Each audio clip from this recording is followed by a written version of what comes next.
மாநில கல்விக் கொள்கை இன்று அறிக்கை தாக்கல் செய்யப்பட இருக்கிறது. விவரங்களுடன் இணைகிறார் செய்தியாளர் ராஜேஷ், இது குறித்தான முழு விவரம்.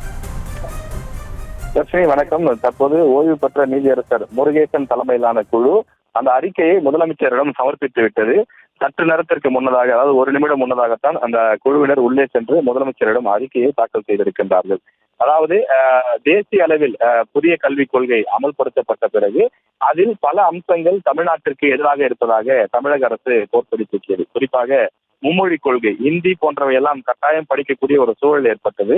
எனவே தமிழக அரசு அதனை கடுமையாக எதிர்த்தது. தமிழ்நாட்டை பொறுத்தவரையில் தமிழ் மற்றும் ஆங்கிலம் என இருமொழி கொள்கை தான் இருக்கும் என்று குறிப்பிட்டிருந்தது. அதே போல பல விஷயங்கள், 5ஆம் வகுப்பு போன்றவற்றுக்கெல்லாம் பொதுத் தேர்வு போன்ற பல விஷயங்களை தமிழக அரசு கடுமையாக எதிர்த்தது. அதில் சில மாற்றங்களை கொண்டு வர வேண்டும் எனவும் கோரிக்கை வைத்தது. ஆனால் மத்திய அரசு நாங்கள் கொண்டு வந்த தேசிய கல்விக் கொள்கையில மாற்றம் கிடையாது என ஒரு சில விஷயங்களை மட்டும் மாற்றிவிட்டு தமிழ்நாடு குறித்த கொடுத்த அந்த பரிந்துரைகளை ஏற்கவில்லை. எனவே தமிழக அரசு 2022 ஜூன் மாதத்திலே ஒரு அறிக்கையை வெளியிட்டிருந்தது. அதில் தமிழ்நாடு தனக்கென ஒரு கொள்கையை வகுக்கும், மாநில கல்விக் கொள்கை ஒன்று வகுக்கப்படும் என தமிழக முதலமைச்சர் அறிவித்திருந்தார். ஓய்வு பெற்ற நீதியரசர் முருகேசன் தலைமையில் 13 பேர் உறுப்பினர்களாக கொண்டு அதில் பல கல்வியாளர்கள், விளையாட்டுத்துறையை சார்ந்தவர்கள், குறிப்பாக செஸ் ஆனந்த், அதே போல இசைத்துறையை சார்ந்தவர்கள், எழுத்தாளர்கள் என பலரும் சேர்த்து ஒரு 13 நபர்கள் உள்ளே சேர்த்து மாநிலத்திற்கென பள்ளி கல்வி, உயர்கல்வி என இரண்டுக்கும் ஒரு தனி கொள்கை உருவாக்கப்பட வேண்டும்.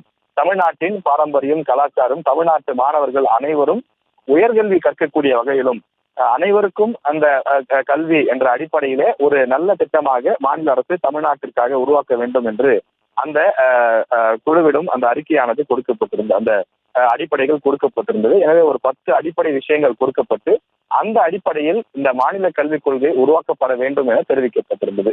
சுமார் 2 ஆண்டு காலத்தில் தற்போது அந்த அறிக்கை நிறைவு பெற்று அது ஆங்கிலத்திலும் தமிழிலும் தயார் செய்யப்பட்டிருக்கிறது. அதனை தமிழக முதலமைச்சரிடம் இன்று தாக்கல் செய்கிறார்கள். இது சுமார் 650 பக்கங்கள் இருக்கும் என அந்த குழுவில் இடம்பெற்ற நபர்கள் சிலர் நம்மிடம் தெரிவித்திருக்கிறார்கள். இதில் முக்கியமாக தற்போது 1ஆம் வகுப்பு படிக்கக்கூடிய வயது 5 வயதாக இருக்கக்கூடிய நிலையில் இனி 6 வகுப்பில் தான், அதாவது 6 வயது ஆன பிறகுதான் 1ஆம் வகுப்பு சேர்க்க முடியும் உள்ளிட்ட பல விஷயங்கள் இடம்பெறும் என எதிர்பார்க்கப்படுகின்றது. குறிப்பாக தமிழ்நாட்டை சேர்ந்த சுதந்திர போராட்ட வீரர்கள், தமிழ்நாட்டினுடைய அந்த பாரம்பரியம், தமிழ்நாட்டினுடைய கலாச்சாரம் உள்ளிட்ட பல விஷயங்கள், வரலாற்று பின்னணிகள் போன்றவையெல்லாம் இந்த மாநில கல்விக் கொள்கையில இடம்பெறும். வரக்கூடிய சந்ததியினர், இளம் தலைமுறையினர் தமிழர்களை பற்றியும், தமிழ்நாட்டை பற்றியும், தமிழர்களின் வீரம் பற்றியும் பல விஷயங்களை அறிந்து கொள்ளக்கூடிய வகையில் இந்த புதிய கல்விக் கொள்கை, அதாவது மாநில கல்விக் கொள்கை அமையும் என எதிர்பார்க்கப்படுகின்றது. செய்திகளை உடனுக்குடனும் துல்லியமாகவும் தெரிந்து கொள்ள சப்ஸ்கிரைப் பண்ணுங்க.